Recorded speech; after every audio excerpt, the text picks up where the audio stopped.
तो ये हमारा लेक्चर नंबर 5 है इलेक्ट्रिसिटी और मैग्नेटिज्म का। तो लास्ट लेक्चर में हमने डिस्कस किया था इलेक्ट्रिक फ़ोर्स के बारे में, और इलेक्ट्रिक फ़ोर्स को फाइंड करने के लिए हमने कैसे कूलम्ब्स लॉ को इस्तेमाल करते हैं हमने वो पढ़ा था।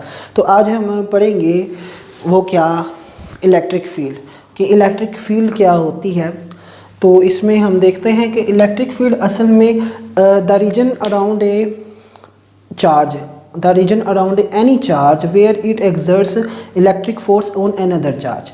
ये असल में वो एरिया होता है या वो रीजन होता है किसी भी चार्ज में, यानी ये फ़र्ज़ करें कोई हमारे पास एक चार्ज है, उसके इर्द गिर्द वो जगह या वो रीजन होता है, ठीक है।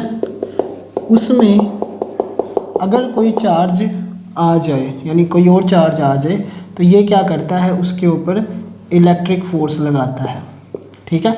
इस फील्ड को क्या कहते हैं, इलेक्ट्रिक फील्ड कहते हैं। ये बहुत ज़्यादा सिमिलर है किसके साथ, ग्रेविटेशनल फील्ड के साथ, कि जिस तरह अर्थ की गिर्द एक ऐसा एक रीजन है जिसमें अर्थ क्या करती है, ग्रेविटेशनल फोर्स लगाती है दूसरे ऑब्जेक्ट्स के ऊपर। सिमिलरली चार्ज के इर्द गिर्द क्या होता है, एक रीजन होता है जिसमें वो दूसरे चार्जेस के ऊपर क्या करता है, फोर्स एक्सर्ट करता है। इसको हम कहते हैं इलेक्ट्रिक फील्ड। और इलेक्ट्रिक फील्ड को हम क्या, अगर हम ज़ाहिर करते हैं कैसे, डॉटेड लाइन डॉट्स के साथ हमने इसमें ज़ाहिर किया, ठीक है। नेक्स्ट आ जाता है हमारे पास इलेक्ट्रिक फील्ड लाइंस आ जाती हैं। अब इलेक्ट्रिक फील्ड हमने पढ़ा है कि इलेक्ट्रिक फील्ड वैसे क्या है, एक वेक्टर क्वांटिटी है, ठीक है। अब ये जो इलेक्ट्रिक फील्ड के अंदर जो फोर्स वो एक्सर्ट करता है किसी भी दूसरे चार्ज के ऊपर जो कि उस फील्ड के अंदर आया है, तो उसकी वो कोई फोर्स की डायरेक्शन भी होगी, ठीक है। तो उसको हम कैसे ज़ाहिर कर सकते हैं, उसको ज़ाहिर करने के लिए हम इलेक्ट्रिक फील्ड को किससे ज़ाहिर करते हैं, लाइंस की मदद से ज़ाहिर करते हैं, ठीक है। अब ये दो तरह की होती हैं। अगर हम बात करते हैं for positive charges, for positive charges,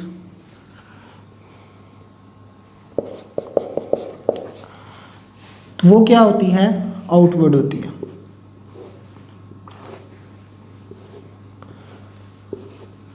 positive charges के लिए जो इलेक्ट्रिक फील्ड लाइंस हैं वो क्या होती हैं, आउटवर्ड डायरेक्शन में होती हैं।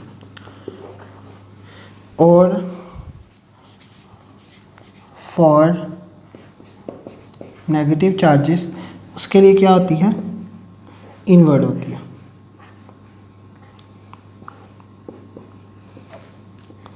तो इलेक्ट्रिक फील्ड की डायरेक्शन को शो करने के लिए, या वो फोर्स जो इलेक्ट्रिक फील्ड के अंदर किसी एक चार्ज दूसरे के ऊपर एक्सर्ट करता है उसकी डायरेक्शन को शो करने के लिए हम क्या करते हैं, लाइंस की मदद से हम इसको ज़ाहिर करते हैं। और इन लाइंस को हम इलेक्ट्रिक फील्ड लाइंस कहते हैं, या फिर electric field lines of forces भी कह सकते हैं, ठीक है।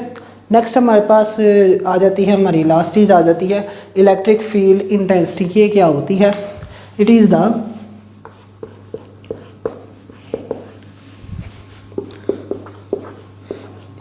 Electric force per unit test charge. Electric field intensity ये वो इंटेंसिटी को जाहिर करता है, या ये वो शिद्दत है कब के एक हमारे पास फ़र्ज़ करिए हमारे पास एक चार्ज है, उसके इर्द गिर्द ये एक फील्ड है, यहाँ पे हमने कोई टेस्ट चार्ज ला के रख दिया है, वो ये है, ठीक है। अब इसको मैं चलिए फील्ड के अंदर रखता हूँ, कहीं पर कह ले कि मैं इसको इधर करके, ये एक हमारे पास एक पॉइंट चार्ज, ये पॉइंट चार्ज क्यों है, ये हमारे पास एक टेस्ट चार्ज है, ठीक है।